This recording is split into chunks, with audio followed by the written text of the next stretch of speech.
The women's basketball team breezed past Missouri in a 92-72 win last night. If y'all were listening yesterday to the podcast, y'all heard that I predicted my star player of the game would be Miss Michaela Williams, who was able to get 11 points, 6 rebounds, and 7 assists last night. And William Weathers, the assistant editor of Tiger Rag, predicted that either Williams or Anissa Morrow, who scored 25 points and 10 rebounds, would be the player of the game. However, after watching the game, both William and I were wrong. Shining brighter than anyone else, sophomore guard Flau'Jae Johnson takes the crown for this game. And a turning point for the game when Missouri's Grace Slaughter, driving in for a potential layup in a tight game, Johnson was able to block the shot off the backboard.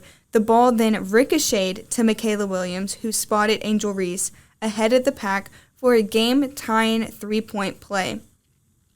Coach Kim Mulkey called Johnson's defensive gem an ESPN Sports Center material. Johnson ended with 24 points, 5 rebounds, and 3 assists. Flau'Jae Johnson was outstanding last night.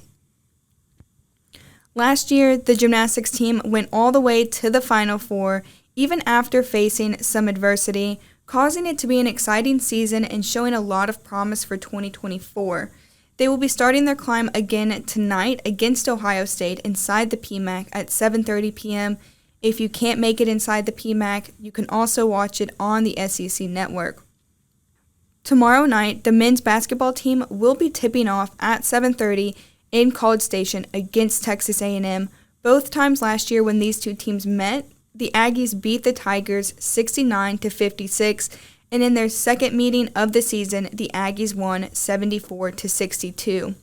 Texas A&M ended up finishing the 2022 season ranked number two in the SEC Conference and are currently going 9-4. This is Camryn Conner, your host with Tiger Rag Audibles podcast, and after this message from our sponsor, I'll be going over all the details for this gymnastics meet in the LSU Texas A&M SEC opener this Saturday. The East Baton Rouge Library says this is the year to invest in you. The library brings value by connecting you to information, resources, materials, technology, and experiences. We make a positive difference in your life. All you need is your library card. Stop by one of our 14 locations, open 7 days a week, or find us online at ebrpl.com. The third-ranked LSU Gymnastics team will be kicking off its season against the number 14 Ohio State. Last year, Ohio State made it to the round of 16, so this will be a good test for the gymnastics team to get an idea of where they stand to start this season. The Tigers hold an undefeated 13-0 record against the Buckeyes. These two teams last met in 2013 in the NCAA Columbus Regional, and prior to that, the previous meeting was in 2005. Last year, the Tigers climbed their way to the NCAA Championship Final Four for the 9th time in program history and are looking to continue the climb this season. Haley Bryant, an all-arounder senior who, by the way, she was the first athlete in LSU gymnastics history to score 3 tens in a singular meet last season. Aaliyah Finnegan, an all-arounder junior who qualified for the 2024 Paris Olympics. 5th-year senior and all-arounder Alona Shinikova, and of course Olivia Dunn, who's an all-arounder senior, are all expected to be competing tonight. The climb officially starts tonight at 7:30 p.m. against Ohio State. Now, turning to LSU basketball, the Tigers are currently 8-5, while the Aggies are 9-4. LSU has won the past 2 games in a row. With Jalen Cook back, these Tigers have been playing better, especially offensively. He brings some more creativity to the team. He makes the team play better. Their shot quality has been improved, with his 16 assists and only 4 turnovers since Jalen's been back in uniform. In head coach McMahon's press conference yesterday, previewing the game, he talks about what he's seen differently in this team since being able to have Jalen Cook back on the court with them. Everything. Well, I think we've certainly played a lot better, especially on the offensive side of the ball, as far as sharing the basketball, creating some higher percentage shots. Our assist rate is way up. Our turnover rate is way down. which is important for us.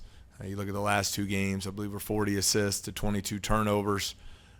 That had been flipped earlier in the year. So I think there's always talked to Jalen about, the point guard position. I think the best thing you can ever say about a point guard is to make everyone else around them better. And I think he has made the game easier for us as a team. And I think collectively we've just played a lot better on the offensive side of the ball as far as our spacing, ball movement, shot selection, taking care of the ball, playing a lot more efficiently there offensively. For the first time since June 1st, this LSU team will finally have a chance to have all of their players on the court together. Forward Jalen Reed and Tyrell Ward, who were out last game against Northwestern State due to an illnesses, will be back on the court this Saturday, along with forward Moani Wilkinson, who is out from a hip flexor injury, will be 100% full go for practice this afternoon, according to Coach McMahon. If you've been watching this team this season, you know that they've struggled with turnovers, defensive rebounding, and three-point defense. And while the turnover rate has gotten immensely better since having Jalen Cook back, these Tigers are still working on improving defensive rebounding in their three-point defense. A&M only shoots 27% from 3 with a very efficient offense because of their ability to get offensive rebounds. This makes them a little harder to guard, and during Coach McMahon's press conference, he also talks about this Texas A&M team and what exactly his Tigers will be doing to combat the skill from their opponent. Well, when you rebound half of those misses on the offensive end, it makes up for the 27% number. But I do think the 3 areas I discussed there in the opening make them, by the numbers, one of the most efficient offenses in the country, and that's they don't turn the ball over much. They get to the free throw line a lot and convert there, and then they're a dominant offensive rebounding team. And so a lot of those offensive rebounds lead to rim shots for guys like Coleman and Garcia. Radford was huge for them on the offensive glass in their last game. So they present a lot of challenge. You look at the last 2 games, they have 51 offensive rebounds, which is really an amazing stat. And as we all know, those offensive rebounds usually lead to some easy scoring opportunities, hence their offensive efficiency numbers. With everyone back on the team for the first time this year, what will be key for the Tigers against Texas A&M is to see if their marked progress over the last 2 games against lesser competition will continue against a top-flight team like Texas A&M.